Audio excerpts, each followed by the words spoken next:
Hey, what's happening, everybody? It is Sunday night. Time for another episode of Thrifty Business, which we haven't done in quite a while. And with me, you know her, you love her hair. It is Becky. Your hair ain't that bad. You're trying, but your hair is not that I'm bad. trying. I need a haircut. I can't help it. Oh, sure. Rub that in. There's a sentence I haven't said in 24 years. I need a haircut. I'll rub it in every chance I get. at least 24 years. Yeah. Good to see everybody. Thanks for tuning in. Yeah, we were going to do the show at 4. Then I realized those of you who like football, like me, if we do it here, we're right between the two games. So we can kind of do the show and still catch both games mainly. But without further ado, let's talk about what we're talking about today. And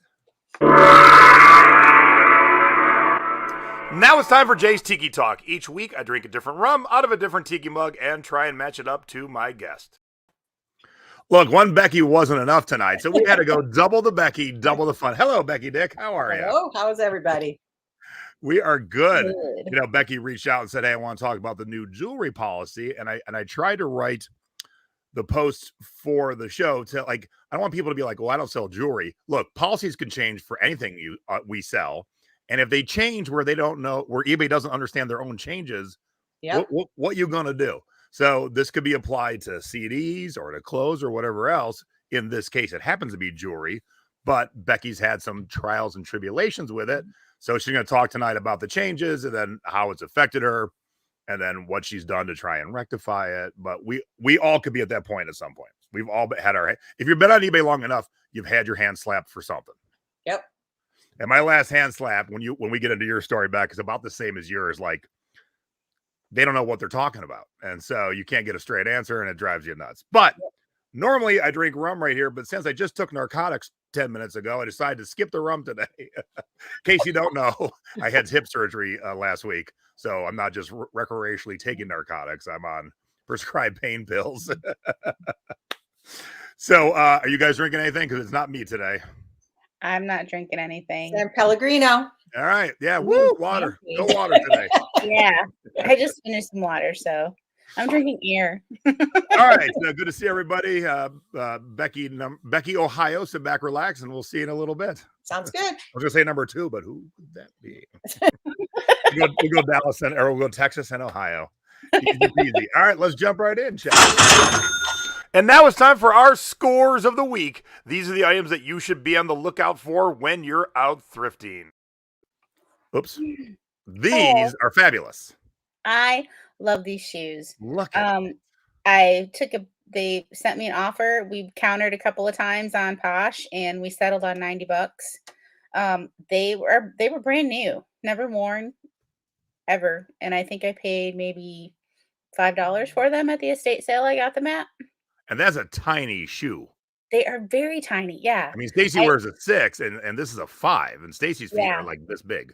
Yeah. I was surprised. I mean, I had them for a little while, but not as long as I thought I would, maybe a couple months. And then they sold. So awesome. Great shoes. Now, did you put this in just because her hair looks like your hair normally? I mean, if that ain't Becky hair, I don't know what is. She's got some pretty big Becky hair right there. She's got better Becky hair than I do right now. So I got this Barbie. There were 3 that I bought. 2, this one, and then the second one is in my scores as well. But I think I paid less than $20 a piece for each of them. And I sent out an offer for $110 and they took it. That's awesome. Out the door. And I think I put them up last week. And then this one sold for full price. Ooh, kissing Barbie. Yes, I still have my kissing Barbie, but I'm not getting rid of her. Awesome. Yeah, I love the Barbies. And then this stuff, the Shalimar perfume, took a best offer of $40 on it and it's out the door. And it still had a smell. I mean, it had a very slight hint of alcohol to it, but it still had a really nice scent to it, even after it's been, shake it up and spray it, and it still smelled good. So nice. I sent it off. And you said that express mail in a plane, right? totally. I mean, yes, I rented a private jet and off she went. In case you don't know, you have to send perfume ground in case you're new by any chance. It went ground and only in the States. All right, this could be out of season. I put this Dracula vampire lot together back towards Halloween, and it just sold last week. But I just taught a webinar on the Secret Beach about selling videotapes, and I put 18 vampire / Dracula movies together and got $56 plus shipping. So I was very excited about that. Oh, the horror. And oh my God, did I love the sweater. This sweater was Ronald McDonald sweater if I've ever seen one. Yeah, Lido of California. If you look up the solds, they don't sell for all that much unless the sweater is spectacular. There was the Stars and Stripes that went for like $1.25, but the rest of the boring colors, browns and stuff, it's like $20 maybe. And so I was real happy to get 45 for this orange sunrise, basically. Yeah, that's nice for Ronald McDonald or the Brady Bunch. I mean, and this is where you have, man, look at that black background. Look how much it pops that sweater out, even better. For sure. All right, I have done quite well. Speaking of jewelry, I've done quite well on charm bracelets. We tend to buy them every time that we have, like, there's a tiki event or something, and then Stacy never wears them, and then I'm like, oh, we should sell this, and we always make money. So we have never lost money, and this had the original price on it, so we paid $75 whenever we bought this, 2008, and then it sat around, and then I doubled my money, $157 on Macari. That's awesome. And using a pic collage for the first picture in the box, in the circle, and then a highlight of one of the charms. I like that idea. And I had something else, and then this just sold today, so I really wanted to show off how well my VHS tapes are doing. Most of you know I picked up 7,000 videotapes in Denver about a year and a half ago, drove them down here. I put these 3 Terminators together. They're all sealed. By the way, I paid 10 cents a piece for these videos, and I sold them for $60. So if you're not looking for at least sealed VHS, you are missing out on quite a bit of money.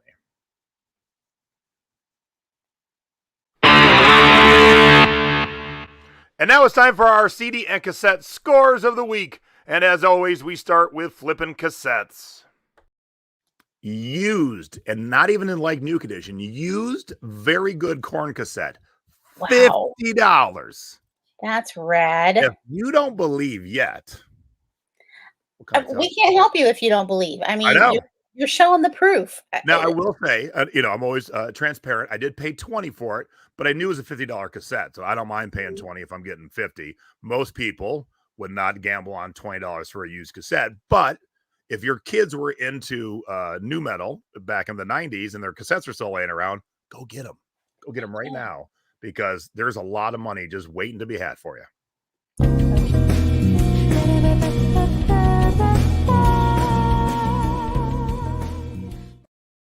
But speaking of sealed, I didn't have any big records this week, but this was something, Becky, I picked up at Goodwill for $1.99.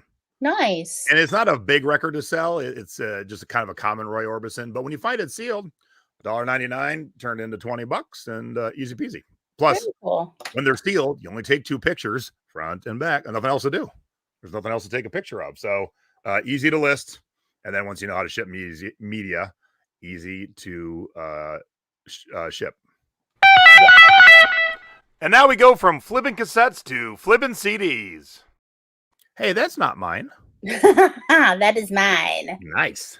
I'd had it listed for a little while, and finally somebody bought it for full price. I have no idea who they are. Yeah, I don't even know. I'm like, what? What is this?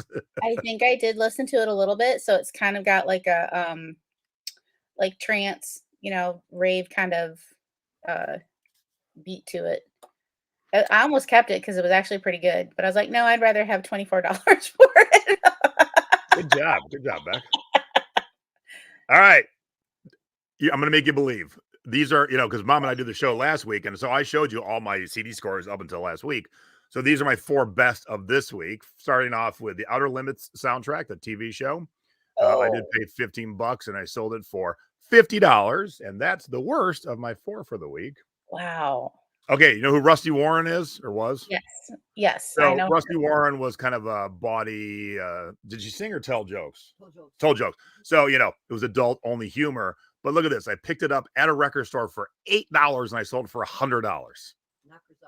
Knockers Up was her big one. This one's Bounces Back, and to find it on CD is really hard to find. You can find her records all the time, but CD not so much. So that's $100. Still not my best one for the week. How about the soundtrack to the animated movie Wizards? I did pay $30, but I sold it for $130. Wow. Do you believe yet, awesome. Becky? Do you believe? I believe. I'm a believer. I'm a cult follower. I mean, it's fine. 15 minutes before this sale, I sold Rollerball for $200. Oh, you're killing so in 15 me, minutes, 200, 130. So I did spend $50, but I knew how rare the Rollerball soundtrack was by Andre Previn, and I just sat and waited for $200, and bam, got my $200. I mean, if you don't believe after that, then there's no. I know it was an amazing CD week, and all these are actually happening in the last like 3 days. So that's awesome. Heck yeah. Faux shout.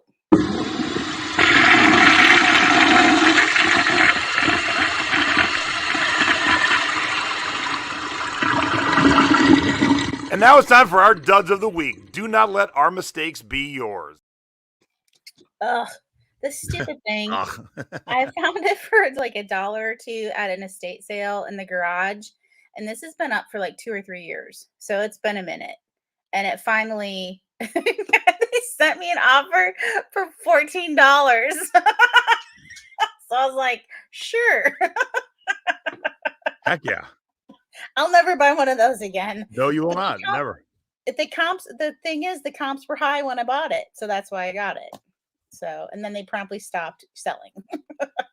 This thing, it was such a cute mug, and I thought for sure it would go.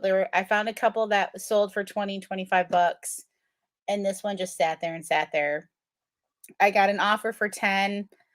They wouldn't accept 11. They recountered at 8, and I refused. And then somebody sent me an offer for $10. Again, another 10. Somebody else sent me. I sold it for $10 to just get it out of my house. Now, this would obviously be a good thing for a pic collage. Yes. You could get the whole, with a pic collage, you can get the whole painting in. Yeah. After the fact. Yeah. It's nice job, Roberta. After the fact, I thought of that. All right. So sold this for $20, bought it at a garage sale for $2, which I made money. But if you looked at the condition, my assistant, Zoe, put used but not abused, excellent condition. Let's look at the decal. Looking a little cracked. So she didn't mention that at all. And the buyer was nice enough to point it out, but not mad enough to be all that concerned about it. Cool. But I have other ones up. So I got to have a talk with Zoe. Like if we see cracked decals, we can't say great. We got to mention that over the time, the decals cracked a little bit. So Lisa, crack is whack. And then I've had this forever. And doesn't no one like Neil deGrasse Tyson anymore? What? All you mother effers need some science? Yeah, they do. I mean, I thought that was a funny shirt. It probably could be on a better mannequin on a better background, and that could be our problem. But I thought it was a funny shirt, but apparently no one else does. So if you like this shirt, send me an offer of $15. It's yours. $15. I even got free shipping on it too. I didn't realize. $15. It's yours. Oh, am I using any software to value the CDs or just your knowledge and look up? Well, just my knowledge and look up. Yeah, that's it. Mm-hmm. But that's kind of, yeah. Just the websites, eBay, Amazon, Discogs, and others. And now it's time for Where in the World Did Our Stuff Go? If you are not shipping internationally, you are leaving out 7.3 billion with a B potential customers. Well, Aaron, if you need a girl's t-shirt, there you go. I think you'd look really nice in that shirt. So hey, where'd Crazy Hair Barbie go? she went to Italy, and I forgot to look up the city where she went. Oh, so just the whole country. Okay, that's cool. Just the whole country. She's on tour. It was an easy one to say though. So, and mine was a town in Spain I never heard of. Ferrol. And they wanted the kids' picture books of Star Wars, Empire, and Return. And I remember having these when I was young. So someone needed them. They paid $20 for the books and $25 for shipping. Oh, that's nice. That's why we tell you to do this, because new people to sell and go, oh my God, the shipping is so much. I'm not going to pay that. Yes, they are. Mm-hmm. They paid $5 more for shipping than they paid for the books. Yep. She paid $31 for shipping and her VAT, and it's going to Cagliari, somewhere, CA in Italy. Cool. So, but yeah, she paid $30 and I went through pirate ship and got the simple export rate. So I definitely saved a lot on shipping. Did you take a box down that was sitting here? So that thing. Mom's taking my props away. I'm just like, wait, where's my shipping prop? Okay, I got it now. And now it's time for You Have Got to Be Shipping Me. What to do and what not to do when it comes to shipping. That's you. Oh, yes, that is me. Hello. I didn't realize she got the graphics. That's very cool. So I sold these 4 prints. They're Susie Zoo. And sometimes I do well with that stuff. Sometimes I don't. But these were too cute to leave. So I got them at an estate sale. And they're not breakable. But you still want to protect things that you're selling when you send them. So I put tissue paper in between each of the prints, wrapped them with a little bit of shrink wrap, and then a layer of bubble wrap just to make sure that they all stay together, and then sent them. And then I put cardboard on each side and sent them in a bubble wrap, in a bubble mailer. And I got great feedback from the buyer, because she was like, thanks for taking care of them, even though you didn't have to. So well done. Protect the stuff that isn't breakable, you know. All right, now this is a tiki mug back, but it looks can be deceiving. The top only holds 1.5 ounces. It's the smallest tiki mug in any collection, and so small that we don't even know what drink came in it because it's really tiny. But what's nice is there was another part on here. Did it fall out when you were? Oh wait, no, never mind. It fell in. Okay, so here's how we did it in the box. Let me knock this out for a second. So he built a nice styrofoam holder there. Ooh, okay. Got the little, cut everything perfectly, got the little lid. So it was held in place and it was surrounded by nice thick styrofoam. So it would not go anywhere. So if you ever get anything with those styrofoam sheets, this is what you can do for a small breakable. Oh, yeah. Because this don't really weigh anything either. I mean, it's like peanuts and bubble wrap. It don't weigh much of anything. So he did a really, really good job. But here's why I wanted to share this specifically. Because at the tender age of 4.5, whoops. It was my first tiki bar. Here I am at the Tahitian Lanai. My mom's taking the picture as my grandma, my dad, and my sister. So that's why I wanted this mug. But here's what's even better. So Tahitian Lanai was in Waikiki, which is Honolulu, Hawaii. And when the gentleman who lived in California, up near the Bay Area, Pinole, California, he shipped it. It went through the Oakland Sort Center. It went through the San Jose Sort Center. So it started moving down towards Nevada. And then it ended up in Honolulu. Of all the places for this mug to take a detour for a second, it ended up in Honolulu. That's crazy. Is that the nuttiest thing? So yeah, it arrived late because it took a little jaunt over to Hawaii and then came back. But I'm like, weird. Of all the things I buy, and I wasn't even watching. I never watched my tracking. And the seller goes, hate to tell you this, but your mug went to Hawaii. I'm like, it's like it just wanted to reminisce. They go, but that's a much better story. I'm so glad it did. It's a much better story. It is a much, much better story that the Hawaiian mug went to Hawaii and then came back to Hawaii. That's adorable. And now it's time for the Thrifty Tips of the Week. Little tips and tricks to help you out when you're outsourcing. Hi, let's go have lunch when we're done. Oh, I love it. We can share bolos. Make friends with the people that you see at estate sales, not just the people who run them. I've made several friends just shopping around, and we see each other at other estate sales, and we'll get to know each other. And it's funny because I'll see things that I think one of my thrifting friends might like, and they do the opposite. So we look out for each other when we're looking for stuff. So don't be afraid to talk to people at estate sales. I mean, there's plenty for everybody, you know? Heck yeah. All right. I wanted to profile him. He is a plush from the Final Fantasy video game.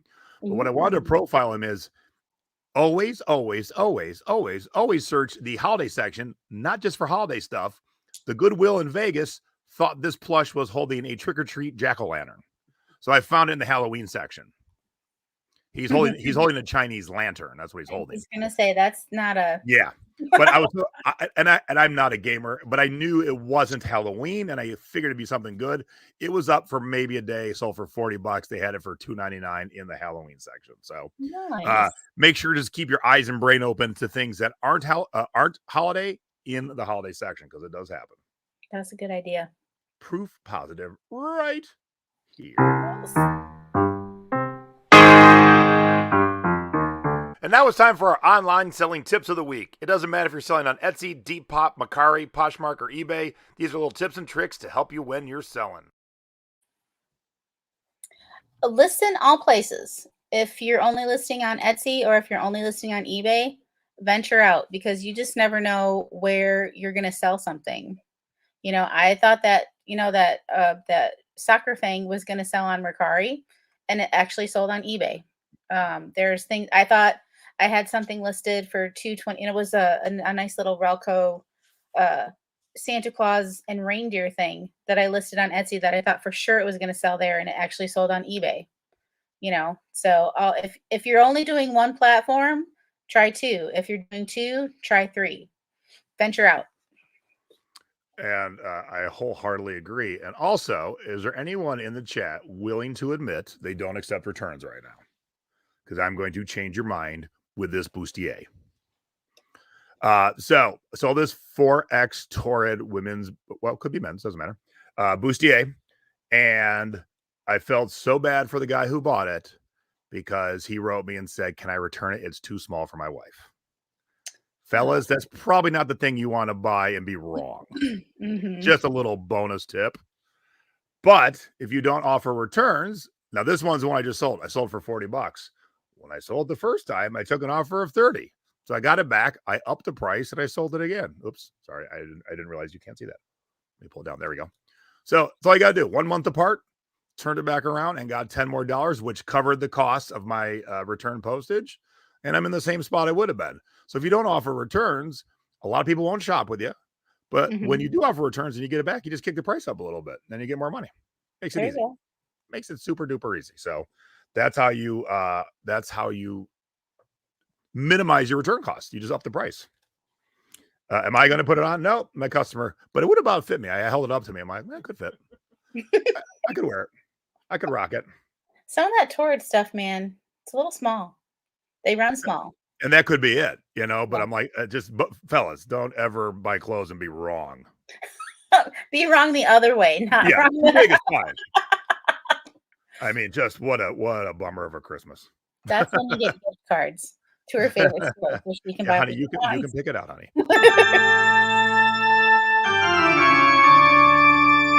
And now it's time for Unseasonably Sold. What did you sell out of season? This is what I sold out of season and what I sold on eBay, where I thought it was going to sell on Etsy. Nice job. I took a best offer of $188.50 and sent it out and received good feedback from it.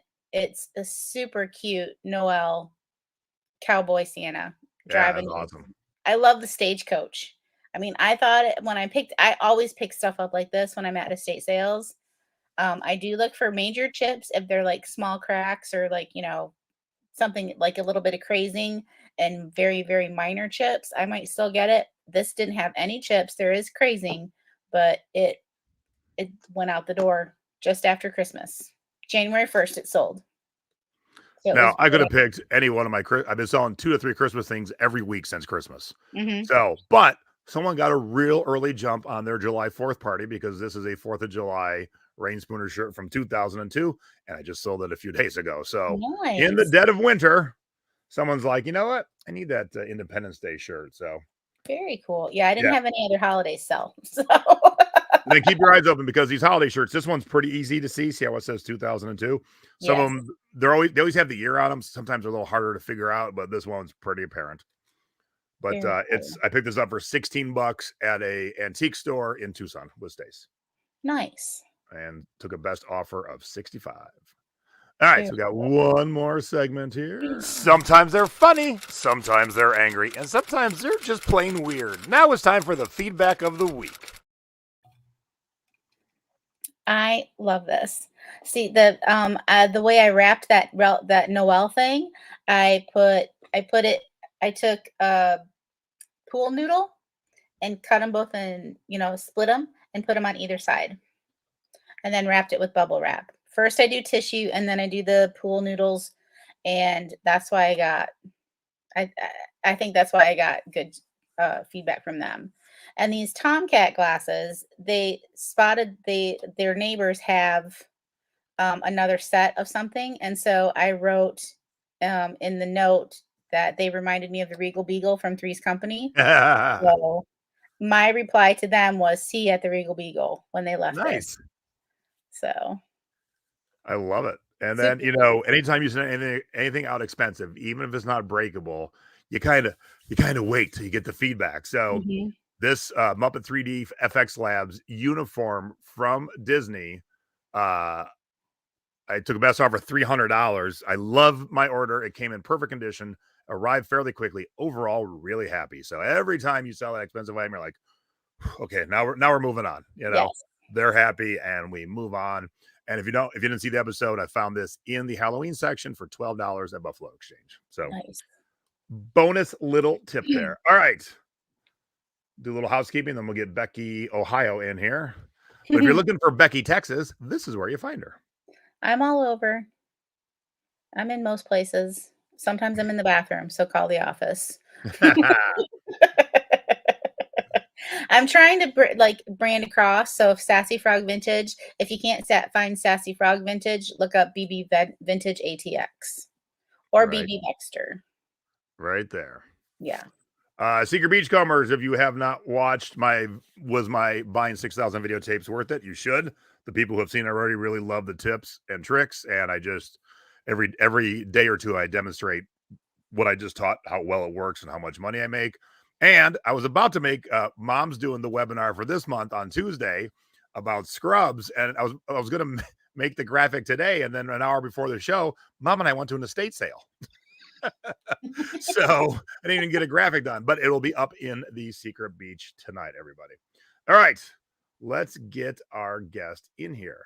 And now it's time for the Thrifty Business special guest of the week.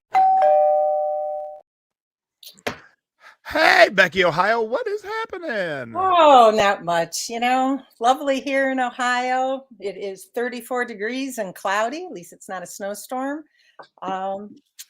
Living the life. What can I say? Although last weekend I was in Florida. Last Friday, a week ago Friday, I was shopping Mount Dora, Florida in 75 degrees weather. It was nice. What a difference a week makes. That's when you grow up in Ohio or the Midwest, going to Florida in the wintertime, it's just so awesome. But it's the going back that's like, oh. And another really funny, when I was down there, it was like 70 degrees when it first started in the morning. All the Floridians had their down coats and their jackets, and I'm there in short sleeves. Like, this is wonderful. Yep. Yeah, exactly. Yeah, you get off that plane and that cold hits you. In Cleveland, like, I know. I'm back to it. Yeah, I had to scrape my car at the parking lot from the airport because it had snowed and iced and chiseled. I do not miss that. Do not miss that at one bit. I grew up in Michigan. Escaping the cold. Mom's sitting right over here still. Oh, the nice Nevada weather. Taking care of me since I had surgery. So. All right. So if you don't know, Becky, I'm the king of CDs. Becky is the queen of jewelry.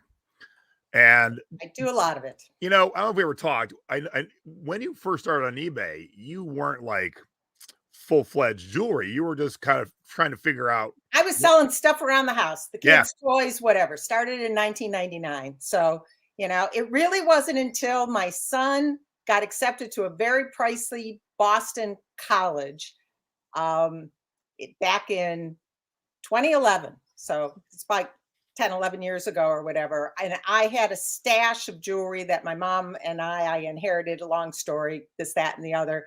But that's when I started listing jewelry on to try to make some extra cash to pay the college bills. And then by the time my son graduated from Berklee College of Music. I had a booming business going on in 2015, and I'm like, I ain't stopping now. So the rest is history. That's how it went. Yeah, because your day job is a CPA. I mean, my day job used to be a CPA back then. So back in, up until literally 5 years ago, I would be a CFO of a nonprofit corporation by day, do individual private clients, as well as moonlight all night doing eBay. So I kind of did everything. So here, Becky, I'll make you feel better. Lisa Bowen in Canada says it's negative 15 there. Yikes. That's chilly. That's chilly. Yikes. Yeah. All right. So with anything we sell, every year eBay F's with us and changes policies, sometimes for the better. And then sometimes we're like, what in the hell is happening? Yeah. And last May, this is when eBay created this new jewelry policy.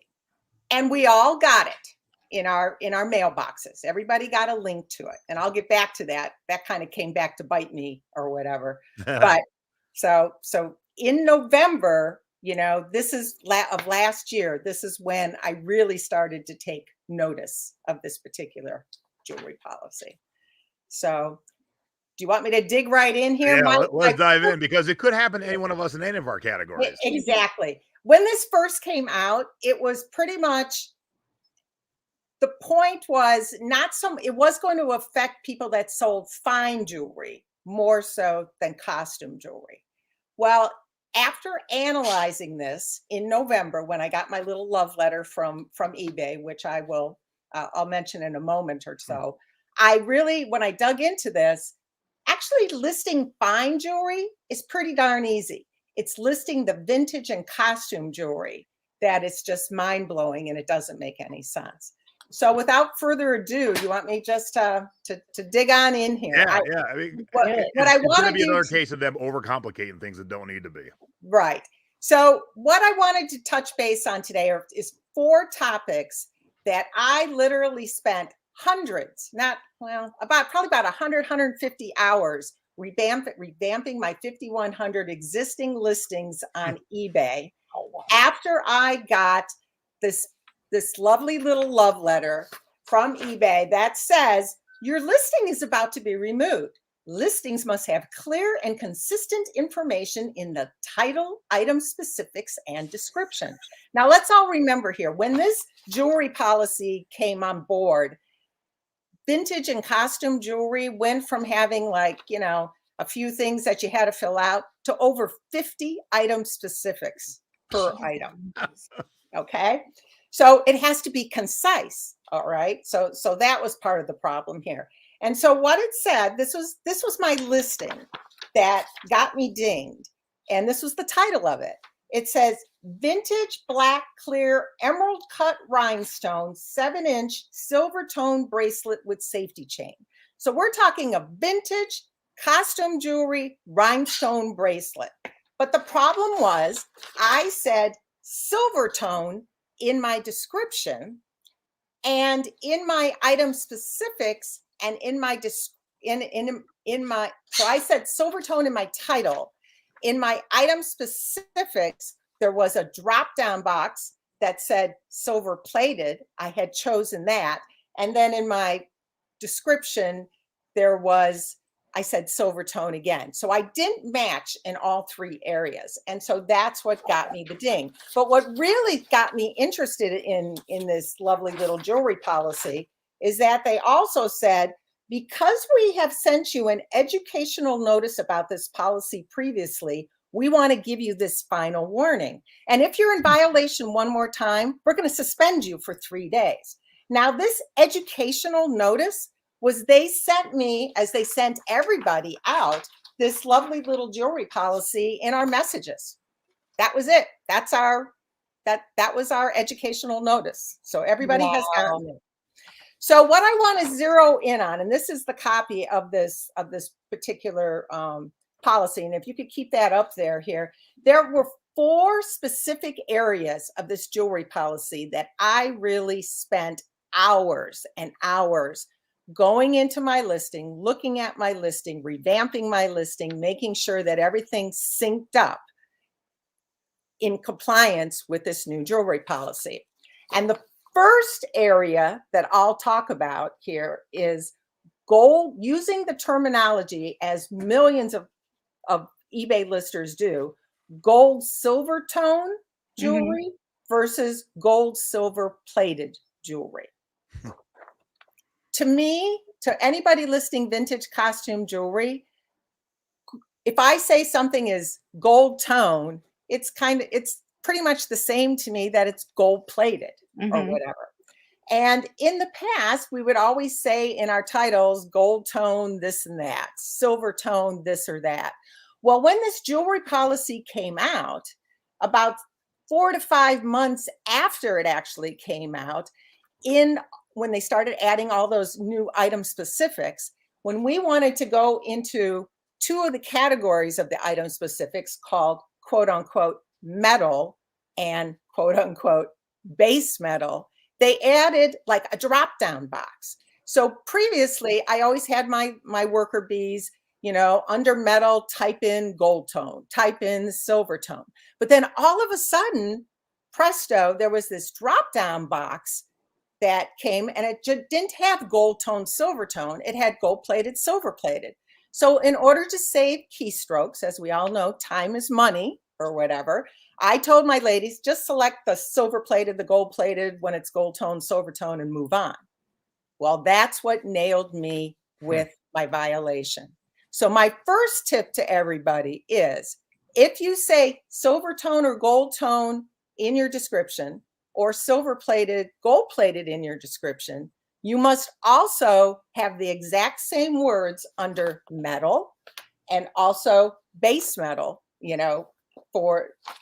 on your item specifics. Actually, base metal, I usually put unknown because we don't know really what's underneath, a 75-year-old piece of jewelry, unless we cut it open and then it's destroyed. So what did a bot find you, or did someone report you?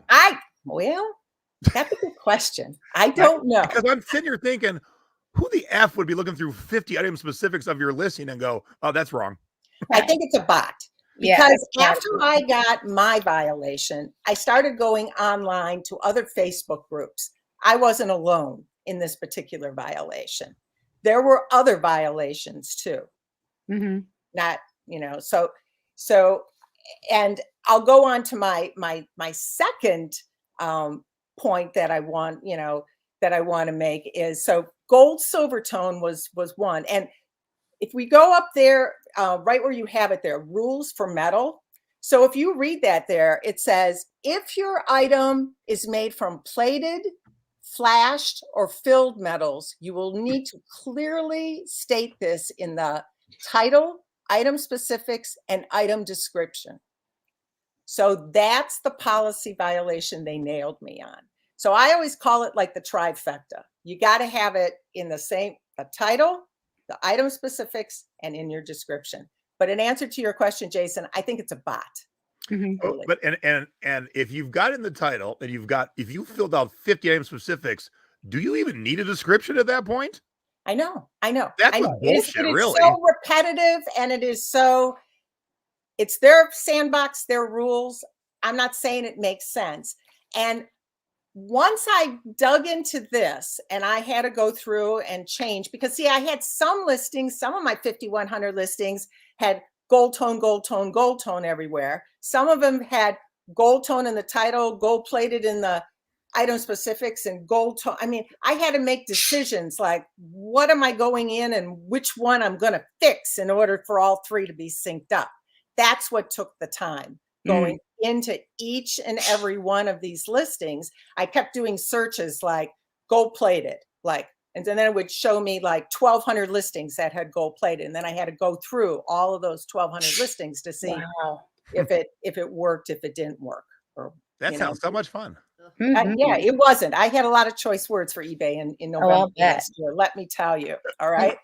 So then, so I'm here and I'm, reading this. So I'm fixing the immediate problem that they nailed me on first. Okay. So that probably took me a couple weeks to handle all that. So then I'm going into other Facebook groups and I'm looking at other violations that other people are getting. So that brings me to my second point here is using the word faux versus simulated. And that would fall under simulated gems on. So if you keep on going down, fine jewelry, keep going. There we go. Simulated gems. Okay. So this is where the issue is here. So anybody that lists costume vintage jewelry, we all say faux pearls, faux turquoise, faux this, faux that. Mm-hmm. Well, the problem is if you use the word of a gemstone like turquoise or pearl, you can't say faux in front of it. You must say simulated in front of it if it's fake. Faux is not good. Faux is not acceptable anymore. And it says that right here under simulated gems, include the name of the or brand of the material, such as cubic zirconia in the title. So in other words, like if you have a cubic zirconia, you could say that in there. But then it further goes on. It says, then state that the gem is simulated in item specifics and description. And then even going down underneath it, if you say the word of a gemstone like turquoise or sapphire or, pearl or something like that, you must say the word simulated immediately preceding that gemstone name. So whereas before we always said faux turquoise necklace, I now had to change all my listings to say simulated turquoise necklace. And then down in my item specifics, you have to say under material, you had to actually say what that simulated item is made out of. Resin, plastic, glass, something like that. You have to say that in material. And then you have to actually say that under main stone creation, there's a drop down and you have to choose simulated. And then down in your description, you also have to say the word simulated again, immediately preceding the gemstone you're trying to think. So it was just mind-boggling. It's like I started with this gold silver plate, and then it just opened up a whole can of worms. Like, dang, okay, if they nailed me for this gold silver plate, when's the bot's going to come and get me for the faux versus simulated? So then again, I had to go through all my 5,100 listings, and it's not just as easy as to search and replace the word simulated for faux, because faux has 4 characters and simulated has 9 characters. And if we're all being really good and using our titles, we don't have those extra 6 or 7 characters to just, flip it and this and that.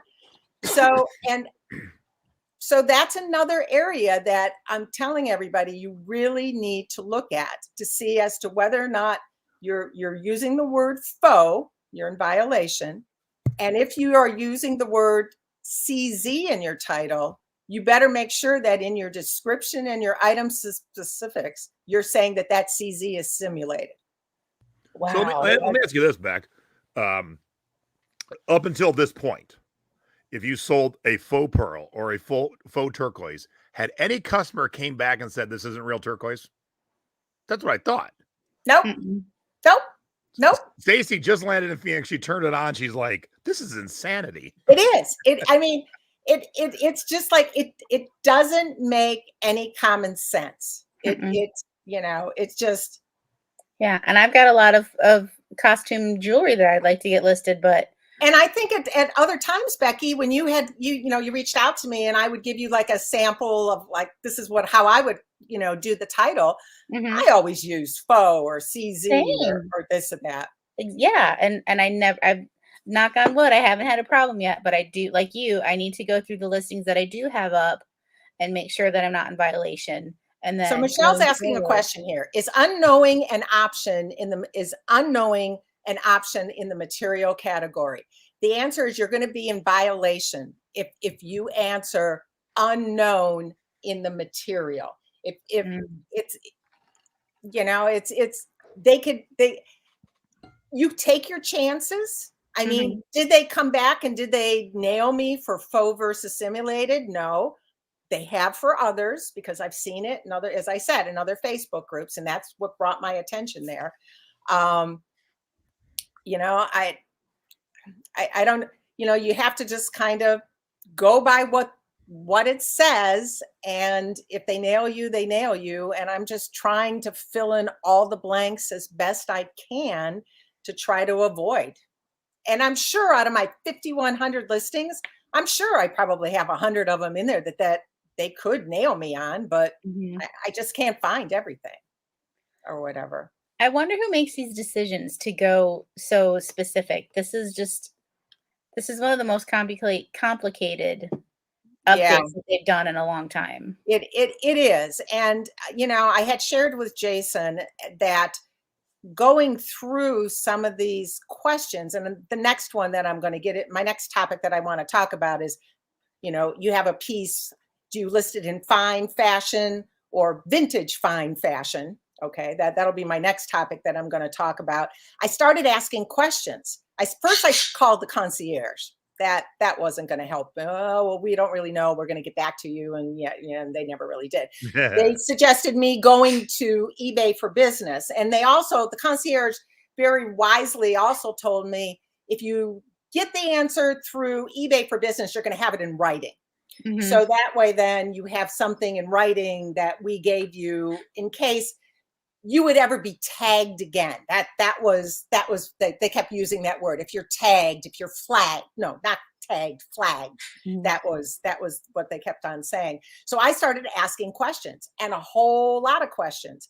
And then eventually I got one of, you know, I basically said, hey, you guys aren't giving me the answers I want. Do you have like an eBay policy jewelry hotline that I could call, or somebody that really I could talk to specifically? And they came back and they said, no, we'll get you the answers here. Well, you know, after talking to these people for literally probably 2 weeks with like 4 or 5 different questions every day that I was working on this for, you know, day in and day out, they finally kind of gave me one answer and said, well, you know, we really don't know about all this jewelry policy. Just use your best judgment. And I'm sure it's going to be fine. Can you imagine? No. That is, and I think I sent you the copy of that text going back and forth with eBay for Business. Use your best judgment. And I'm thinking, wow, well, my best judgment got me this violation. And one more, you're going to shut me down. And here I am in the second week in November, where I really should be focusing on selling and holiday sales. And, you know, I don't want you to shoot me down or whatever. So yeah, I know, Peggy, it is unbelievable. Yeah. So, okay, again, my first thing that I want everybody to look at to see whether you say gold, silver tone versus gold, silver plated. The second one is the faux versus simulated in your listings. Okay. Now this third one can really, well, let me go to an easy one first before I hit the fine fashion or whatever. We're going to go to the forbidden colors to use in your titles anymore, because you would be in violation under lab created gems. So scroll down under lab created gems. It goes treated gems, go down a little more, lab created gems, a little more. Okay, that bottom right there, stop. You may only include the gemstone name, for example, ruby, in the listing if your lab created gemstone has the same mineral composition of the natural gemstone. Okay, we get all that. But the thing is, what if we wanted to, you know, this label is turquoise. Can't say the word turquoise anymore because turquoise is a gemstone. And then it's under that violation of that particular rule. Other things you can't say are like emerald green. You can't say the word emerald because emerald is a gemstone. You can't say sapphire blue in jewelry because sapphire is a gemstone. But this is where it really gets the thing. If I have a pendant that's that shape and I want to say it's diamond shaped, nope. Oh no, can't say it's diamond shaped anymore. I mean, say 4-sided triangle. Yeah. Wow. You That's definitely bot BS. and it's mind-boggling. And if you go into like the colors of the drop down, of all the item specifics, you'll see that they don't even have turquoise or anything like that. They have blue. So I'm, all my turquoise colors is aqua blue or Or Robbie egg teal. blue or Yeah. I'm doing all sorts of creative. So it's believe me, I have so many different shapes, and it even boggles my mind because in rhinestones there's an emerald cut rhinestone which is like rectangular. I can't even say that in my title. I have to say rectangular.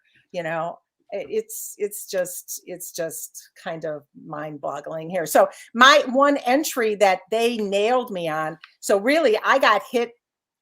They didn't bring up that I used the word emerald, but I did describe my my rhinestone as being emerald shape. So I had actually 2 violations in my one listing that they tagged. Naughty. I know. I was really bad. But so that is, so how I went about trying to fix all this, I did searches in all of my titles like faux. And then I ended all of my listings that had the word faux in it. And then one by one, we fixed them and got them up live. And ditto with like the gold plated and the gold tone. And I ended all the listings. And then one by one, we reviewed them, my assistant and I, and then we made them live. So at any point in November, when I was supposed to, have as many items as I could, I probably had 1,500 of my items down and out of commission as I was reviewing them because I didn't want to be in, I didn't want to take the chance of being in violation. And then finally, I want to talk about the whole idea of when you have a piece of jewelry, do you list this piece of jewelry in fine jewelry, in fashion jewelry? There are separate categories now, one just fine jewelry, one in fashion jewelry. Or do you go over to the vintage side of it? And then within the vintage side of it, do you list it as fine vintage or fashion vintage, which fashion vintage really doesn't make any sense to me, but that's their terminology and we have to deal with it. And this is how mind-boggling it is these days, is that in order, going up to the fine metals that you have right there, in order to be considered a fine piece of jewelry, whether in fine by itself or fine under vintage, it has to have gold that is 10 carats or higher, including, doesn't matter what color gold or whatever, and silver and sterling silver that is 925 or higher. Now, those of us who list jewelry know that very expensive Victorian pieces from Europe are primarily in 9 carat. They're not in 10 carat and above. They're in 9 carat. So technically, all of our Victorian jewelry that's 9 carat is now considered fashion jewelry. Wow. Okay. A lot of the European silver pieces that we have are 900 silver, 830, 850 silver. That also is not considered fine jewelry any longer. That's considered fashion jewelry. So again, I had to go through all of my listings and see, did I have any Victorian pieces? Did I have any, 800 jewelry or, this and that? And I had to, go in and I had to switch it from fine to fashion. Now, this is one thing that you have to think about. When you list a piece strictly in the fine jewelry category, and you want to switch it to, say, vintage fashion, you could go up there and you could switch the category, but then all of your item specifics disappear. Yep. And you gotta start your listing totally on over from scratch. That's what took me forever in ending things that I had listed as fine, and now relisting them as fashion. However, I'm right now, my strategy is I'm trying to list as many items not in strict fine or strict fashion, but I am trying to put them in vintage, because with vintage, under all the item specifics, there's one little toggle down there that says like department or something like that. And that's where you say whether it's fine or fashion, and you could toggle. And if you toggle, you don't lose all of your item specifics. So that was a big time-saving tip. And but if you were like SOL and you listed it in fine. So let's just continue on here. So the thing is, so in order for an item to be fine, it has to have that particular caratage, 10 carat or above, 925 or above. Plus, it has to have, go down to where it has all those fine gemstones. It has to have, if it has a gemstone, it has to have one of these gemstones in it. If that gemstone is not in there, then we think it should be fashion. Go down to the next set, Jason. There's the fashion. What is considered fashion jewelry? And then keep on going. Fashion gemstones. Keep going down. The following are considered fashion jewelry. So you see all of these. Stop. You're going too far. You see all of these gemstones here. If you have an 18 karat piece of jewelry that happens to have a carnelian in it, like carnelian is a very sought after rich red carved stone that's done in a lot of jewelry. If I have, say, a $2,000 18 karat necklace, but it happens to have a carnelian gemstone in it, it's not fine jewelry, it's fashion jewelry, according to eBay. And then it even got even more complex, because I'm going through all my listings trying to see, well, do I have any of these items here, and where do I have them? Because if I have like 14 karat items or sterling items with, say, carnelian, or especially like onyx, a lot of us have sterling silver jewelry with onyx and marquisites or whatever. We all had that in fine jewelry. Not anymore. It's fashion jewelry. Because whereas the metal has got to meet the criteria, as well as the gemstone has to be in the favored list. And you would think, well, all right, I guess this really sucks, but at least it's there. But then you start going through it all and you're like, wait a minute, where's turquoise? It's not in any list. What about spinels? They're not in any list. Pearls? What's pearls? Is pearls good? I had so many questions for eBay because these lists are not all inclusive. And a lot of the lists really don't make any sense at all. That amber is in the fine jewelry, but cherry amber, which is red amber, just a different color of it, is in the fashion jewelry.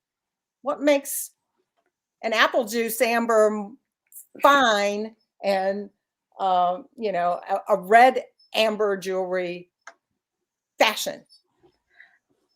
I know. Thanks, Vera. Yeah, you need to be on the. It's interesting as you say that. You need to try to be on the eBay Jewelry Advisory Board. After I probably had literally, and I'm not exaggerating, 100 conversations back and forth with eBay for Business, they actually asked me what were some of the discrepancies I found. All of them? I told them a whole bunch. I actually said, I would really love for somebody to call me. I have so many questions, so many different things. I'm looking for my thing. Yeah, here it is. Like, I have questions for eBay, and I had my list already all prepared. Like, if they were to call me, what would I ask? Because I'm like, I had my, tell me, fine versus fashion gem. What's a turquoise? What's a tiger's eye? What's a tanzanite? A lot of us have listed tanzanite jewelry, this and that. What are pearls? What about if we had like shell carved cameos. What about coral? Coral's not even in here at all. Mother of pearl, spinels, all those gems are not in any of these lists. Wow. Yeah. And what makes a rose quartz fine, but a yellow quartz fashion? Yeah, that's ridiculous. Yeah. Well, duh. Here's why. Yeah, I know. And so Vera, getting back to your question, so I told them, I said, look, because they kept telling me, well, this is under revision and this and that, and we're trying to change it. And I said, hey, I am more than willing to if you shoot like if you create like a draft, I'm more than willing to take a look at it, as I'm sure many other people that sell a lot of costume jewelry would love to give their opinion on it, in a nice way, but give our opinion on it. They never reach out. Because someone or some team wrote all this and changed it. Where are they? Yeah. And I got promised I was going to get a phone call from them. That was like in the middle of November. Still waiting. Well, it's only almost February, so. Yeah. I'm still waiting. I'm still waiting. When I sold one of the rarest cassette tapes of all time, it was an early promo of Tori Amos's first album that had songs that didn't end up making the cut. And I promoted it everywhere and all these Tori groups and Instagram. And I mean, thousands of eyes on my listing. And then they pulled my listing. And so every time I talked to somebody for the next week, the reason they pulled it changed. And the one that was the most maddening was, well, that wasn't meant for retail consumption because it was a promo. I go, you know how many promo records and CDs and tapes eBay has sold in the last 26 years? I mean, right now there's probably 1 million on there. So you have to get rid of all of them. Yeah. Why get rid of mine? There's thousands upon thousands every day. That's a very good point, Jason. And I brought that up when going back to the jewelry, like, why are you nailing me like for faux turquoise or for this and that? And I went and I did some research, and it's like, today I even looked, there are 230,000 listings up there that say faux pearl. There is 44,000 listings up there that say faux turquoise.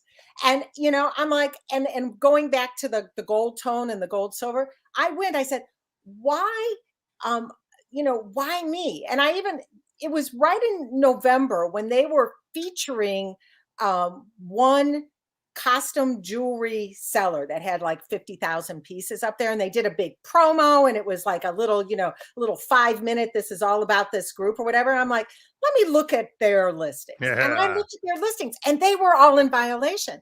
So I went to eBay for Business and I said, well, wait a minute here. How come they're on and you're promoting them and they're in violation? And their response back to me is, well, our computers are slowly getting to everybody. Everybody's going to have to comply. Wow. But if you want to report somebody, we're listening. Go ahead and report them. And I'm like, the other bullshit thing they said to me is, we're protecting the buying public. That's why they pulled my cassette. I go, you have a money back guarantee and everything. You don't need to pull. Why would you? And plus, I had an item that was going to sell for over $1,000. Why would you get rid of? Why don't you want those fees? eBay. Yeah. But Lordy, I mean, they get 25 grand of fees from me on an annual basis. You think they'd be nice to me a little bit, but right? It's maddening. It is maddening. And I mean, I'm not even getting into if you have things that are stones that are lab created, or anything that you buy from Home Shopping Club, the 5-carat ruby that, yes, on our Presidium gem testers, it tests like a ruby, but it's a giant chunk. So it's a lab created ruby. And a lab created ruby means it has the chemical composition of a real ruby, but it wasn't found in the wild. It wasn't dug up out of a ground. They grew it somewhere in a lab. And so there's all these specific rules that you've got to use now if you have a lab created ruby, a lab created sapphire or whatever. And but after all that, everyone's like, oh yeah, have you quit selling jewelry? I have not. And let me also say, sales have never been better. Yeah, I've sold probably 6 promo pieces of music this week, and so this sounded awful, and it is. But if this is how you're making your livelihood, you got to figure it out. Right. Mm-hmm. And I wanted to be able to sleep at night, not worrying that the next morning I was going to wake up and get another nasty gram and say, you're down for 3 days, you're out. So, at least, I tried my best. I think I have everything on there. I'm sure I'm not perfect. So I'm sure there's some things there that just aren't, because as we all know in the jewelry business, a year ago, last October was when they totally revamped everything, and the bots kind of threw things in every category and every nook and cranny. So who knows? They probably have something that I haven't, And I do think that's also one of our biggest problems as a community of online sellers is all the platforms, they make these bots to go find the words that would make things illegal, but they don't understand it fully. And so I got a paperback book pulled because I'm not allowed to sell e-cigarettes. And the paperback book had nothing to do with e-cigarettes, but the publisher had the same name as a brand of e-cigarettes. And so the bot just saw that word and went, oh, nope. Mm-hmm. And so, but that's where you gotta like, all right, well, I gotta go sell that book somewhere else now. It's just, you gotta roll with whatever the bot throws at you and figure it out. During the COVID era, when everybody was buying the masks and buying the whatever, for the life of me, I could not list a sterling silver onyx something with markazites. The word markazites triggered, and I got, you are not allowed to sell drugstore, whatever. and I'm like, nothing to do with it, but markazites triggered it somehow, somewhere, whatever. It was crazy. That is crazy. But I'll do a Jimmy V. Don't give up. Don't ever give up. I did. And right now, I guess if there's a golden lining to it all, no, Debbie, I don't sell on Poshmark. I do sell on Etsy a little bit, but I don't sell on Posh.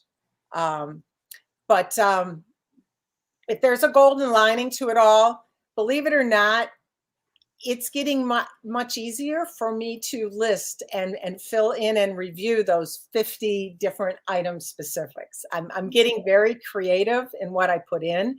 With all the items that I list with jewelry, we've created 50 templates. So I have pre-filled in a lot of them that are not applicable for a specific item. Like if I have rings or, whatever, some things just aren't applicable to all the little item specifics, to try to streamline it, but still it's so time consuming. And so I like my CDs even better. I thought CD item specifics sucked. So easy. It's like 52. I counted them for, I don't know, it was like a vintage can we hire Becky to do our jewelry listings for us? No, sorry. In your spare time, Becky. Yeah, in my spare time. Yeah. So that's why people are like, this was my year. I was supposed to, really expand out and do more in Etsy and stuff like that. I'm still, maybe that's eBay's plot to keep me so busy with eBay that I don't have time to go elsewhere. I don't know. Yeah, you all know Becky Dick. Screw her. Keep her busy. Keep her busy. Keep her busy. I know. Keep my people busy. But well, thank you very much for sharing that with us, and just be aware if it ever happens in your category, you're gonna either have to quit your category or figure around it. If it happened in CDs, I would have to figure around it because that's what I sell. Mm-hmm. And I'm not starting over. One more thing I will add is that when they first gave me that informational notice on the jewelry policy, that first statement about gold and silver plated being in all 3 areas was not on that particular policy, because I printed it out and I went back and I looked at it, and their response back to me through eBay was businesses, well, if you sell in that category, it is your responsibility on a monthly basis to make sure that you're updated on any changes. It was at that point, it was like, there was just no, Yeah, they're going to find an excuse to put it back on you every time. To cover their, you know what? Yeah. But now, if you want to see what really good jewelry listings look like, Ziggy's Vault. Look at that, 100% positive feedback. 40,000 items sold. Well done. So, wow. We got stuff there, and take a note. I'm probably a very bad eBay person here because very few of my items have vanilla white on the background. Yeah, I say. And thank you very much because I sell them because they're not vanilla white. Yep. So, you know. You have great backgrounds. Just when I was looking at your scores and duds that we're about to do, I was like, look at all these nice backgrounds. Yeah. Very photogenic. Yeah, kick ass. Love it. And so that's why I like to have two. Faux diamond or is that cubic zirconia? I know. I know. Ah! Yeah. And those of you, just one thing too that I always get the question of, and I think you even asked me too, Becky, is if you sell something like vermeil sterling, which is gold over sterling, the correct way to do it in your title, you have got to say gold plated sterling silver. You cannot say vermeil sterling. Wow. You have to say gold plated. And that's specifically written out in that jewelry policy too. So I'm gonna have to print that out and read it. Yeah. And gold plated sterling silver takes that much room, and vermeil took that much room in our titles. Yeah. So, and I also asked the question with eBay for Business, can I abbreviate? Can I say CZ instead of cubic zirconia? Can I say GF instead of gold filled? Their answer was, well, you really shouldn't, but maybe. So I really didn't. I got a fuzzy. Yeah, thanks for that definitive answer. I got a fuzzy one on that one. So. That's very fuzzy. It's like wow. You have to type all those big names out, and there's nothing left to describe the rest of the piece. It's just like, I mean, we're just selling pots of. I'm sorry, my simulated gold with my simulated ruby sapphire with my simulated super zirconia filled up my title. Yeah. This is one of my duds. Yeah, let's talk about your duds here. Yeah, this is a dud. This was a gorgeous piece. It went out, you know, it was gorgeous. It all appeared to be intact. We photographed it. It went out. As soon as they got it, they says, did you know that the pin back was super glued on and it broke as soon as I opened it up? And so I just refunded and end of story. But, you know, it is, things like that happen. Oh, yeah. You know, I mean, we do our quality control, and especially with my assistant, she is so, she's so meticulous that, you know, very rarely do things get past her, but that got past her. This is another one of my duds, and it's not really a dud. It's just, as I buy things, I buy in bulk a lot. I rarely pick up one piece at a time. I'm buying 10, 20, 30, 50 pieces at a time. And invariably, I'm missing a stone that's out. I don't see it when I buy it. And so all these pieces get into my fix-it lots. So my goal is, I consider it a dud because I'm just trying to move it on and get my costs back out of it. And so I think this probably sold for, it says 59. I probably sold it for 125 and moved it on or whatever, but at least I got my costs back out of it. Oh, yeah. And it's out. That's the name of the game. This is one of my positives here. And this is what I try to do is I have a lot of rapport with many overseas vendors and buyers. And what they do is they'll pick out this, in this case, it was 5 items, and I will end the 5 listings, make one listing for them, and then they will buy it. And then I'll send it to one of their little hubs in Delaware or Oregon or whatever, their freight forwarding. And this is what I call a score, is because these people come back week after week after week. Yulia just yesterday did another $283 order of nine pieces. So, you know, those are my kind of customers that come back week after week after week, $200, $300 every single week from the same people. And I have multiple people that do that. I love selling multiple items to one person. So, yeah. So what happens with the item specifics when you're doing these lots with all the things you just told us? Yeah. You know what? This is up for less than 30 seconds. We are in communication continuously with the two of them. She'll tell me the pieces. I'll send her a copy of the draft. She'll approve it. I'll make it live. She'll buy it. She'll pay for it. And it's not even up there for like a minute. So there you go. What about the previous lot, like with all the fix-it ones? Is there, what do you with those with the fix-it ones, you could basically, if you looked at my title for the fix-it ones or whatever, I'm sure I didn't say gold. See, I just said, oh yeah, you just rhinestone craft repair for yeah. okay. I didn't say gold tone, silver tone. The name of the game to deal with this jewelry policy is try to do as little as you can, but still stay in compliance with that. You're not breaking any of their rules. It seems easier with a lot though. You know, if you're selling, like if I was going to sell a bunch of pieces that need to repair, junk drawer jewelry is that lot. Yeah, right. Exactly. Okay. This was a positive. This one here, I think I sold it for like 130, 135, something like that. A lot of people say, Becky, you go down to Mount Dora. It's an antique show. Things are so overpriced. Becky, you go to Scott's Antique Show down in Columbus. Things are so overpriced. I picked this up for $12 at Scott's Antique Show, and I flipped it for like $125, $130 like 2 weeks later.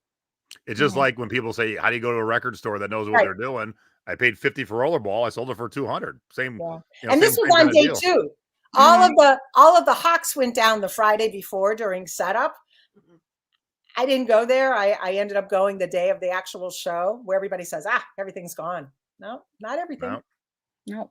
So Dorsey's a new name. I never knew about Dorsey before. It's gold plated. It's, you know, I picked 2 of these pieces up from one of my people that I normally buy from. He just kind of had everything out there. Your choice, $5, $6 or something like that.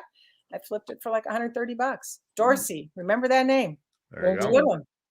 It's a beautiful bracelet. And just a little drop in the bucket here. Yeah, this was, you know, we all need the holy grail every year. This was clearly my holy grail last year or whatever. I picked this up for $20 at a local flea market. Oh, wow. And I knew right when I saw it that I had a goodie. I didn't know how good. I figured it was probably like around 1,500, but I listed it for $4,000 and I sold it for 3,400 and off it went to China. That's awesome. I love Trifari stuff too. Yeah. This is called Baby Tooth Trifari. And now this was after I listed this in December. So if you look at my title here, I don't say anything about pearl in my title because I didn't want to waste the room saying simulated pearl. So that's why I used all these other words. And whatever. Then did you put simulated pearl in the drop downs? Like I believe I probably did. What did I say? Cool. Yes, Mainstone Creation simulated. Okay. Yeah. So as long as it's in your description and your item specific, you don't necessarily have to put it in the title. Yeah. But if you do, it has to be all 3. If I use the word pearl in my title, I would have had to. Yes. But because I chose to use baby tooth, I love it. Then I didn't have to. It's when you include those gemstones in your title that you have all these additional things. And it even came in the original box, which is really, I love it. Which is really it looks sweet. Like a baby tooth. So yeah. Awesome job, Beck. So there you go. Awesome. Awesome. Good to see you. Good to stay warm. Yep. Good to see you. In a month, I'll be back down to Florida again buying. So nice. Well, anybody that's out there in, I think it's West Side or whatever, the Monday after Webster West Side or whatever. That's my favorite one. So I'll be there in Mount Dora again, picking up. Let me know if you're heading west to do any of the shows, and we'll hang out for sure. Yep. All right, Beck, I expect your hair to be much bigger next time I see you. There. Hopefully it will be. I'm scheduling a haircut soon. There you are. Yes, please give Becky a big old thumbs up. And if you have any friends that sell jewelry, please share this with them because, you know, it can be done. Becky's still kicking ass at it. You just got to mind your P's and Q's and follow along, even though it makes bullshit sense. You got to do it. I could not relist that cassette because they had 17 different reasons why I shouldn't. So I figured out how to sell it anyway. But you just move on to the next thing. You fix what you can fix, and you move on and live to fight another day. Because I'm not changing. Becky's not changing. No, my mom's not going to stop buying big things. And a lot of people are looking, the other way and saying, I'm just going on. I'm not going to change it. And that's your prerogative. You could do that. Yep. But then don't be surprised. Don't be bitching when one day you'll wake up and you'll get that little love note from eBay in your mailbox. eBay love note. Oh, no. eBay love note. Yep. All right. Might be doing a little surprise with my mom next weekend, so I can't tell you if we're having a show or not just yet, but I will know soon. So stay tuned. Just stay tuned to the Thrifting Board, the Secret Beach. Becky in Texas, thank you very much for co-hosting. And Becky in Ohio, you rock as always. Thank you very much for coming on and sharing with us tonight. Sure thing. And have a good evening, everybody, and go Bengals. Woo! Bye. Bye, everybody.